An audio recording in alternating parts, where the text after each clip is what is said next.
Right, let's go.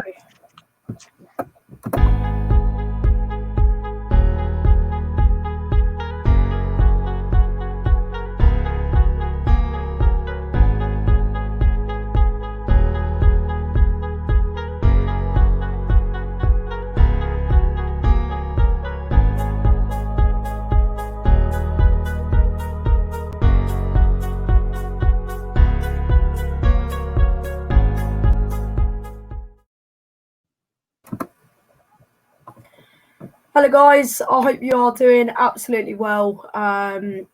Yes, hello and welcome back to another podcast, and it is of course episode 2 of the Afterburner podcast. Hopefully you can hear some of the music that is playing. If not, then I do apologise. However though, today I am joined again by Ethan. Hello and welcome back to the podcast. Hello, thank you. Yeah. Let's go. Yeah, I'm looking forward to filming episode 2. So, guys, hopefully when I release these videos onto YouTube, I'd really I'd really like it if you can leave a comment down below on what we could do next.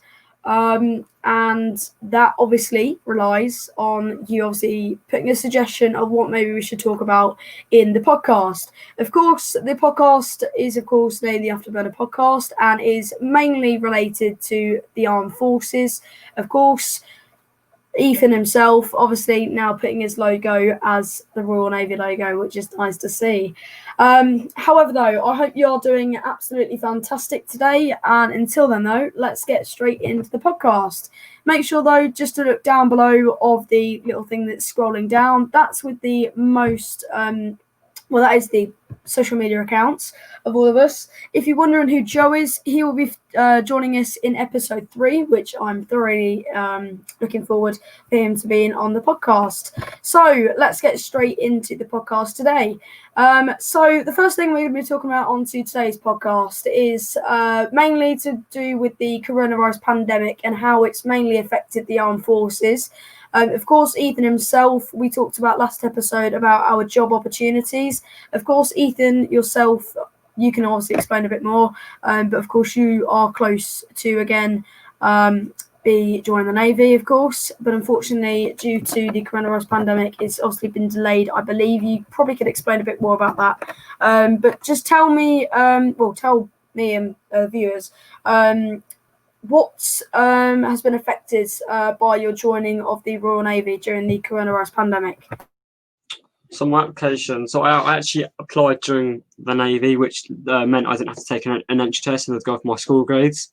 But the delayiness, so my face-to-face medical hasn't been able to be done, obviously due to everywhere being closed, and then the backlog of all of the applicants. I was lucky enough to be able to get in my pre-joining fitness test, but I'm actually waiting for an eye test, which is close contact, which they're not able to do at the moment. So that's delayed my application the most. But I'm waiting on a start date, but I could be 90 days away from joining the Royal Navy. So it could only be 90 days, or it could be another 2 months after that. But still very, very close. 6 months maximum. From joining, so very, very close. Can't wait. Very excited. Yeah, of course, But the main, so delayness is obviously COVID, not being able to, not being able to get into close contact with staff, and that's been the main issue. But of course. And it's not just those who are joining the armed forces who have been affected by the coronavirus pandemic. It's also been seen over many forces in the UK. Of course, it's seen the delay of course, the celebrations of those who are ending their training and, of course, successfully joining the whatever armed forces they are going to be joining.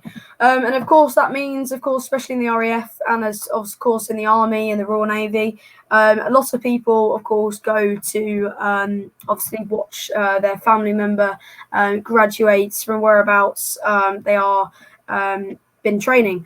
And of course, that hasn't been the best experience for those who have worked so hard during the pandemic just to get their training over, but unfortunately, not having their family members there to see them pass out.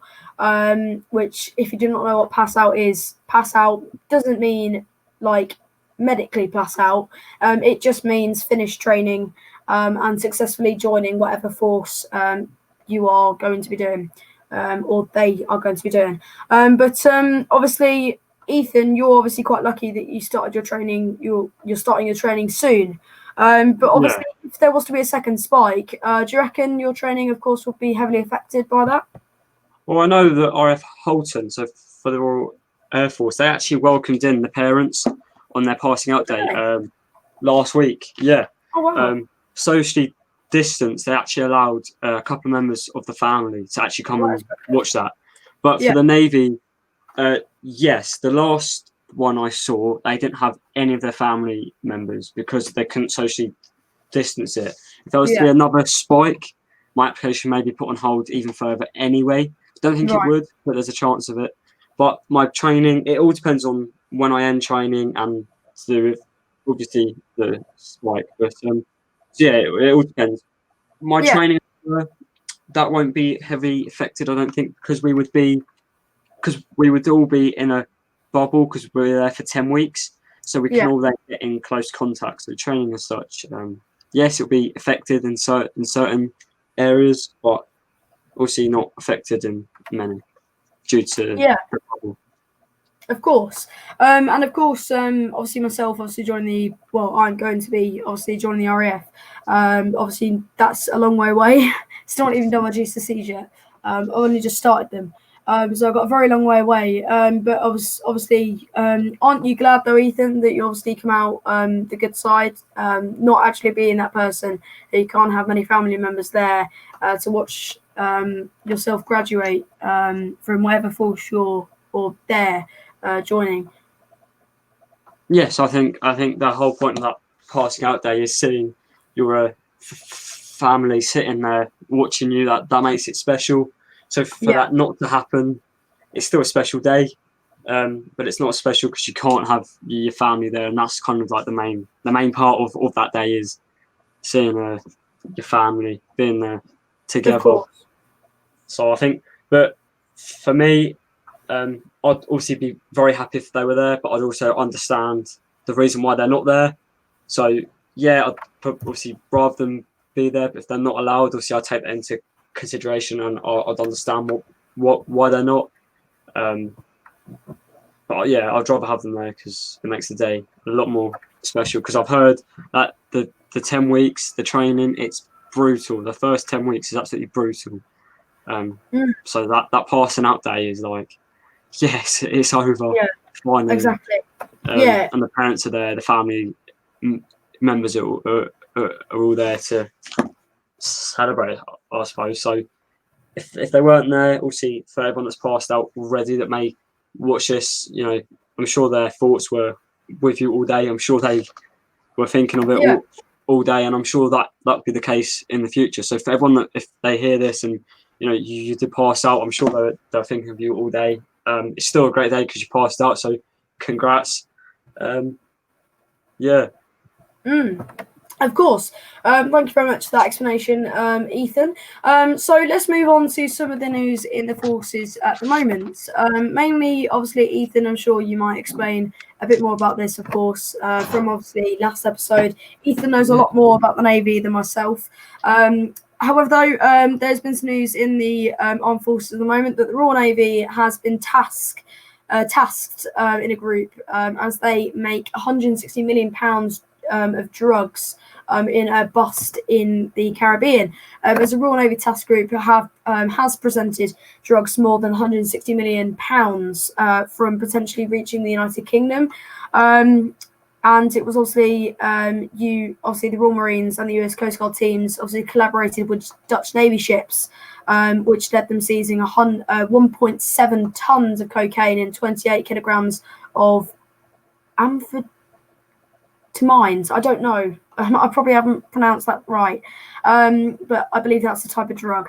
And it was the second drug bust in 2 days, as they seized 264 kilograms of cocaine in a separate operation just 48 hours earlier. However, though, Ethan, what's your thoughts on that? Because obviously the Royal Navy doesn't just protect seas; it does obviously stop vital stuff like drugs being transported from different places around the world. Yeah, so those drugs were actually found on a warship, on a Coast Guard warship, Yeah. as it says here, which I think is, the fact that they've actually gone out there and stopped all these drugs coming into the UK. It definitely cleans up the UK a little bit more. If we can stop these drugs from reaching the UK, it would also lead us to the gang leaders, as they like to call themselves. The actual people that make it. It will lead us to them, and then we can find out more. So I think what they've done is they've done the first step of a long journey of actually stopping these drugs. The first step's kind of complete. Finding that much as well in 2 days, that's incredible. In two different raids, that's incredible. But I think going out there, the Marines go out there and do that. They've planned that for a good couple of months. They've been on and off this, but they must have been. They will plan for months in advance. So, like in Afghanistan, say the special forces of the army were to come in and to do a mission, they'll be flying drones over the compound that they want to go into. They do that months in advance before actually going to attack it. They will simulate it as well. They will do in the training up to it, they will simulate every single worst possibility. So when they go into attack and get these drugs, they are expecting the worst and they know how to react to the worst. So this is a first step of a long chain, but it's been done. 264 kilograms of cocaine. That's a lot. That's a lot, and they should be proud. They should be proud of themselves. That's kind of another mission done, and they'll be back in a couple of months, guaranteed to do more on this. Yeah. I think it's incredible. Thank you very much for that explanation, Ethan. And there's also been some more news in the Navy, which has been the Navy, of course, is quite popular in the Forces news at the moment. However, the winners of this year's Royal Navy Photographic Awards have been announced, with more than 250 images and videos submitted by Navy photographers. Each photographer entering is an active member of the Royal Navy, a sailor or Marine, capturing pictures as they have carried out missions around the world and competing for the Peregrine Trophy. I believe I pronounced that right. But this year's competition has been somewhat different as the photographers have been taking pictures on the front line during the COVID-19 global pandemic. Well, some of the photos are absolutely amazing. The HMS Queen Elizabeth and the HMS Prince of Wales, both British carriers, have been introduced in them as well. And there's also been a couple of photos of those in Antarctica. One in the HMS Queen Elizabeth, and as well one of a serving member of the Royal Navy's children and family members, obviously greeting him. Obviously, probably coming off a warship. Have you seen this at all, Ethan? Yeah, that picture there, the one you're just talking about, that I've seen that so much on their Instagram and their social medias. That picture there shows the father coming home to his family after a 7-month mission, and that shows. I think that's an incredible picture. I think I'm just looking through the pictures now, and they're all incredible. As a photographer myself, I know how hard it is to get a perfect picture. So fair play to everyone that's done these. These pictures here as well, they take a long time to edit. Like some of them here, they've got some incredible ones that have been edited. Even if they haven't, they're incredible pictures. And I think every picture I'm seeing here is incredible. I actually voted on a couple of them myself. And I think they're all incredible. It's nice to see both of the carriers with a picture, HMS Prince of Wales and Queen Elizabeth. Great to see them both next to each other, docked, and have pictures. my personal favourite is definitely the F-35B in the sunset or the sunrise, but they're all incredible. What have you got to say on it? Yeah, I mean, obviously that photo of the F-35B in the sunset, that is obviously a memory of Top Gun. Definitely reminds me of Top Gun in some of the sunset flying that they've done. And of course, Top Gun's an amazing film, of course. We will be also talking about Top Gun in the next episode when Joe will be joining us in the next episode, so I won't touch too much on that. But yeah, I think the photographers take so much time on that, and it obviously is great for them still to be entered in the draw on that as well. But yeah, so there's also been some other news to do with mainly the US Air Force, as it says open skies. What would happen if the US pulled out? So, a House of Lords committee has been told Donald Trump's decision to pull out the United States out of a major defense agreement could allow Russia's activities to go unchecked, as the Open Skies Treaty allows countries to carry out unarmed surveillance flights over each other's territory. The flights began in 2002 in an effort to build trust between the treaty's 34 signatories. However, though, I personally think, in my opinion, United States Air Force should not pull out of this defense committee because obviously the United States Air Force has the biggest fleet in absolutely everything. As NATO has said that the Open Skies Treaty will remain in place even if the US leaves the agreement, but without its major military backer, there are concerns Russia may also leave. But again, though, Russia, of course, have still been obviously flying over to the UK, obviously doing reconnaissance flights. And obviously that is very worrying, knowing that they do not respond to air traffic control. And of course, typhoons have to play the role as quick reaction alert and go up there from the bases of RAF Lossiemouth, or for now, RAF Kinloss Barracks and RAF Coningsby. What are your views on this, Ethan? And do you reckon the US Air Force or the United States as a whole should pull out of this NATO agreement?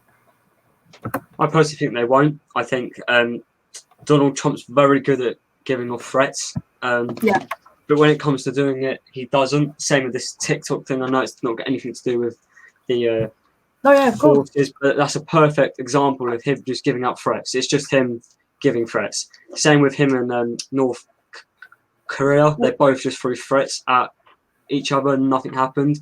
So personally, I feel he won't, and I feel that they shouldn't. Russia, they're very eager to come over to the UK. Worries me a little bit, but I know that nothing's going to happen because they're not that stupid. And our typhoons, their quick reaction alert is incredible. Like, they are up within seconds. So I personally feel like nothing's going to happen there.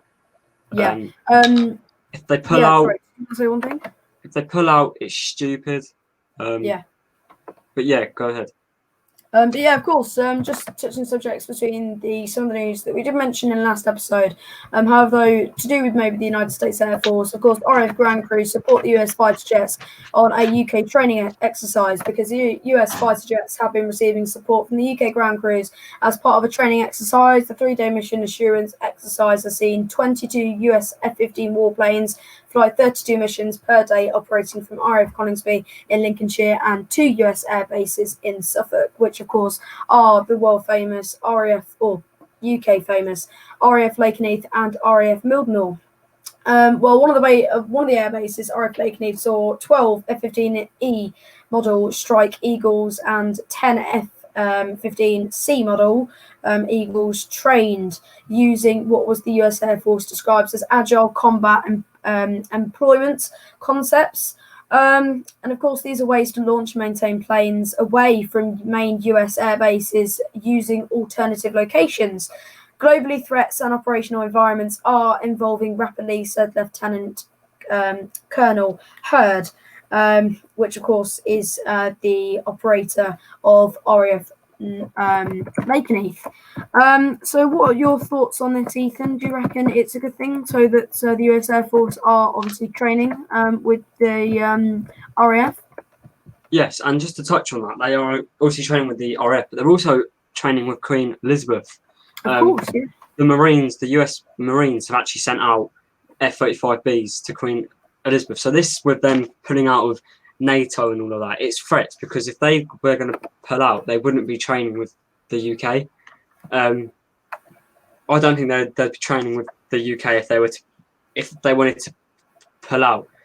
So I think having them training with the UK Air Force and the Navy force, I think it's great. I think it's incredible to see. I think it definitely makes us stronger, makes us a bigger, not threat, but Russia won't be so eager to come over if they know that we've got US area on our side. Exactly. So, I think the longer we can keep it like this, the better. And for them to send out jets, I think there's no reason for them to then want to pull out. So yeah, and actually part of NATO's largest exercise with Queen Elizabeth. So it doesn't all make sense with what they're saying about pulling out, because why would they be part of a large, the largest annual exercise if they wanted to pull out? So I think Donald Trump is just giving out threats, and I don't think any of it will actually happen. It says here the US Marines are excited to work with their British colleagues, as said by Lieutenant Colonel Joseph Fresher, the commanding officer of the jet. The Wake Island Avengers are ready in all respects to work with the British sailors and aircrew on board HMS Queen Elizabeth. We are looking forward to deploying alongside our British counterparts. At the end, the two squadrons. So both, I think it says, after the joint warrior, the two squadrons will return to RF Marham. So the US Marines after this are actually going to be at RF Marham for another joint exercise. So I think it's all great. That's in about a month. So, and then working with the RAF again, it's all showing good force. It's all showing good links. The US clearly want to do it. Donald Trump clearly wants to try and cause some tension. It hasn't worked, and that's my opinion on it. Anyway, that's how I can see it. Yeah, I completely agree with you. And of course, we are approaching the end of today's podcast, because it is, of course, 22 minutes long, which is very long for a podcast. But I hope you've enjoyed today's podcast. What's to come in the next episode? Well, we are going to be joined by Master Joe, and of course, Ethan, I believe you are going to be joining us back on the podcast, which I'm thoroughly excited to still be doing. As well, we will also be talking about the new Top Gun movie, and because of the coronavirus pandemic, it's obviously being delayed till 2021, which is upsetting. But and as well, we'll also be talking about the latest forces news, and as well, we'll also be touching on the 80-year anniversary of the Battle of Britain, and we can also touch on the Navy news, many things to do with the Army, the US Air Force, and of course, the Royal Air Force. So, Ethan, it's been a pleasure having you on the episode 2 of the Afterburner podcast. I really hope you've enjoyed coming on today's podcast. I'm really looking forward to working with you on episode 3. Yes, massively enjoyed it. I was surprised to be called back, but I'm obviously glad to be called back, and yes, glad of to be on course. the next one.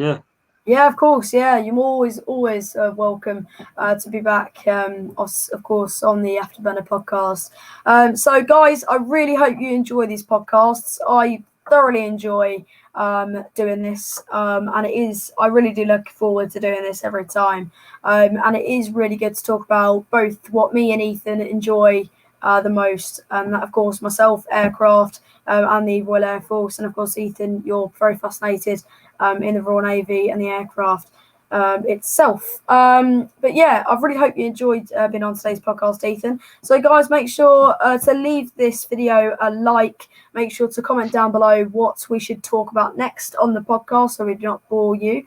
And make sure to subscribe to my channel, and the social media accounts for me and Ethan will be down in the description below, or in our future videos they will be down on the little text at the bottom going around and around. But yeah, Ethan, I hope you've really enjoyed being on this podcast, and of course I'll see you in the next episode. Yes, it's been amazing. I actually love doing it. Hope you Same. guys love watching it as much as we love doing it. Yeah, it's been great. It's been great.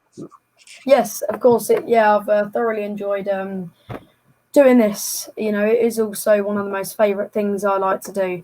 But yeah, of course, guys, thank you so much for listening or listening/watching today's podcast. We'll be back on episode 3, of course, talking about the new Top Gun movie and the latest Forces news. So Ethan and those who have been watching, stay safe, and we will hope to see you in the next video.